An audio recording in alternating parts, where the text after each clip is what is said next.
जी मैंने चोरी की थी तो इसीलिए जेल में आया। अच्छा 6 महीने के लिए? हाँ 6 महीने।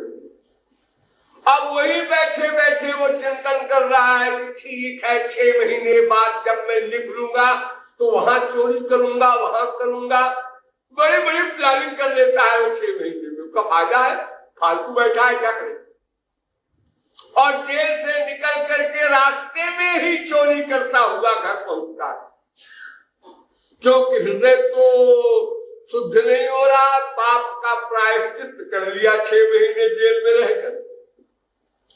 तो ये भक्ति के द्वारा ये हृदय की शुद्धि होती है, तो इसलिए पाप का बीज भी नष्ट होता है। और तपोदान व्रतादि भी अघानि पूजन्ते, और तपश्चर्या यज्ञ आज जो साधन है शास्त्र वेद में, इनके द्वारा पाप नष्ट होता है, पाप का बीज नष्ट नहीं होता। यानी वो पाप तो क्षम्य हो गया प्रायश्चित करने से, लेकिन हृदय वैसा का वैसा ही है, इसलिए फिर पाप करेगा। तो ये प्रारब्ध जन्य अप्रारब्ध जन्य पाप भी नष्ट होता है भक्ति से, प्लस इन दोनों पापों के करने की जो मशीन है अंतःकरण, वो भी शुद्ध होता है। और ये अंतःकरण जो गड़बड़ है जिसके कारण वो भी ठीक होता है, और नंबर 1 रीजन अविद्या। यत्पाद पंकज पराग, यत्पाद पंकज पलाश विलास भक्त्या कर्माशयं ग्रथितमुद्ग्रथयन्ति सन्तः तद्वन्नरिक्तमतयो यतयो निरुद्ध स्रोतो गणास्तमरणं भज वासुदेवं। भागवत। ये अविद्या की जो ग्रंथि है, अज्ञान जो हमारे पीछे लगा हुआ है, उसी अज्ञान के कारण तो अंतःकरण से गंदे आइडियाज पैदा हुए, तब पाप हुआ। तो नंबर 1 अविद्या, नंबर 2 अंतःकरण, नंबर 3 पाप। आदि रीजन, पहला कारण अविद्या है, अज्ञान है, नासमझी है। तो वासुदेवे भगवती भक्ति योग प्रयोजितः जनयत्याशु वैराग्यम ज्ञानंच, वो ज्ञान भी मिलता जाता है, यानी अज्ञान की निवृत्ति भी करती है भक्ति। तो जब अज्ञान की निवृत्ति करेगी तो हमारी बुद्धि में ज्ञान का प्रादुर्भाव होगा, तो ज्ञान के प्रादुर्भाव के कारण पाप नहीं होगा। तो अविद्या भी नष्ट करती है भक्ति। अविद्या के बाद नंबर 2 पाप का बीज माने हृदय भी शुद्ध करती है, और नंबर 3 प्रारब्ध और अप्रारब्ध दोनों प्रकार के पापों को भी भस्म करती है। ये 3 काम करती है। ये है क्लेश अग्नि नंबर 1। अब नंबर 2 सुनिए, भक्ति का गुण शुभता,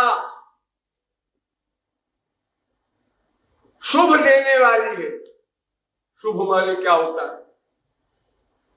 शुभानि प्रीणनम सर्वो जगता मनुरक्तता सद्गुणा सुखमित्यादीन्याख्यातानि मनीषिभिः। शुभ कहते हैं सबकी प्रसन्नता हो जाए, पहली शब्द।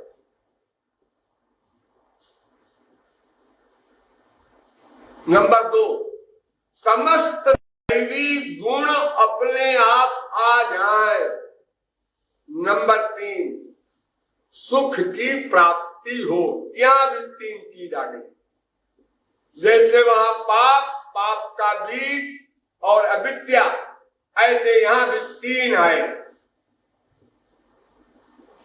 समस्त जगत की प्रीति, प्रसन्नता, सद्गुण और सुख, समस्त जगत की प्रीति क्या मतलब? ये नार्चितो हरिस्तेन तर्पितानि जगन्त्यपि रज्यन्ते जन्तवस्तत्र स्थावरा जंगमा अपि।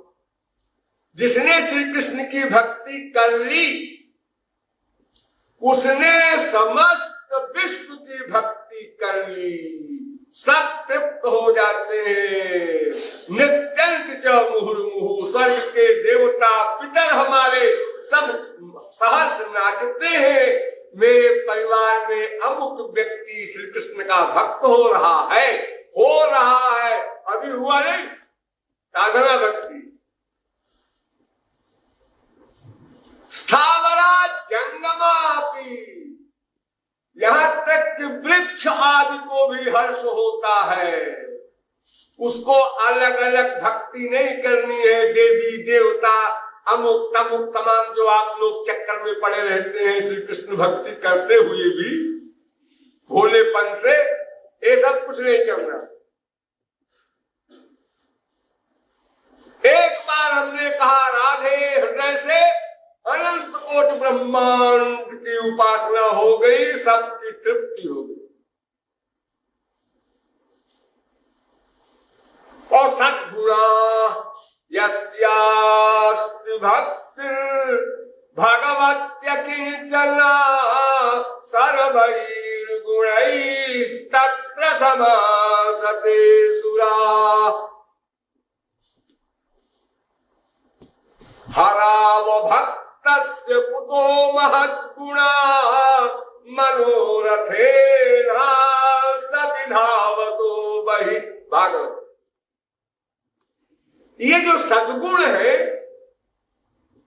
सच बोलना, दूसरे के दुख में दुखी होना, सहनशीलता अधिक आवे, दूसरे को सम्मान देना, स्वयं सम्मान न चाहना, अहिंसा, ये जो तमाम दैवी गुण हमारे शास्त्रों में बताए गए हैं, जिसको हमारे मटेरियल जगत वाले कैरेक्टर कहते हैं, चरित्र, सच चरित्र है ये कैसे आएगा? जैसे पॉलिटिशियन बोलते हैं ऐसा करो, सच चरित्र बनो। अरे करो बनो, कैसे करें कैसे बने ये हम नहीं जानते। हमारे यहाँ ये फिलॉसफी नहीं है कैसे बनो, बस बनो। अरे जब से हम पैदा हुए तब से हम सुन रहे हैं साच बरोबर तप नहीं, झूठ बरोबर पाप। दर्जा 1 से हमने ये याद करना शुरू किया था और वेद तक चले गए सुनते सुनते। सत्यम पद धर्मंचर धर्मान्न प्रमदितव्यम। ये प्रैक्टिकल तो होता नहीं, जानते हैं, लेकिन ये होता नहीं क्यों, इस पर विचार नहीं करते हम लोग कि क्यों नहीं होता है। इसलिए नहीं होता कि हमारा हृदय अशुद्ध है और हृदय को शुद्ध करने के लिए हमने किसी दवा का सेवन नहीं किया, केवल मेंटल चिंतन करते हैं। तो चिंतन करने से तो कोई बीमार अच्छा न हो जाएगा। कोई बीमार है, मरीज है, उसको दवा खानी चाहिए। अजी मैं तो दिन रात सोचता हूँ दवा खानी चाहिए, दवा खानी चाहिए, दवा खानी चाहिए। अरे तो सोचने से क्या होगा भाई, दवा खाओ तब दवा अपना कमाल दिखाएगी। और केवल चिंतन करते हैं आप तो इससे तो बीमारी बढ़ेगी, इससे घटेगी नहीं। जितनी फिजिकल बीमारियां हैं हमारे संसार में, यदि उसमें भी हम मन का चिंतन बीमारी संबंधी न करें, बल्कि बीमारी नहीं है हमको इसका चिंतन करें, तो 50% बीमारी ऐसे ही चली जाए हमारी। और अगर हम 1% बीमार हैं और दिन रात यही चिंतन किया करें, हम तो बीमार हैं, अब हम तो मर भी सकते हैं, मर जाएंगे तो बीवी क्या करेगी, बच्चे क्या करेंगे, फिर क्या होगा, फिर क्या होगा, तो वो फुल मैट तो क्या, वो मर भी सकता है, उसका हाथ पैर भी हो सकता है। तो केवल सद्गुण के लिए हम लोग लेक्चरबाजी करें, अच्छे गुण पैदा करो, सच बोला करो, चोरी करते हो, चोरी नहीं किया करो, अरे नहीं किया करो या यह किया करो, ये विधि निषेध है वेद का, ऐसा करो ऐसा नहीं करो, लेकिन वेद उसका उपाय भी बताता है कि ये इस प्रकार होगा, जब श्री कृष्ण भक्ति करोगे और अंतःकरण शुद्ध होगा तो जितने जितने परसेंट अंतःकरण शुद्ध होगा उतने उतने परसेंट ये दुर्गुण जाएंगे, सद्गुण आएंगे।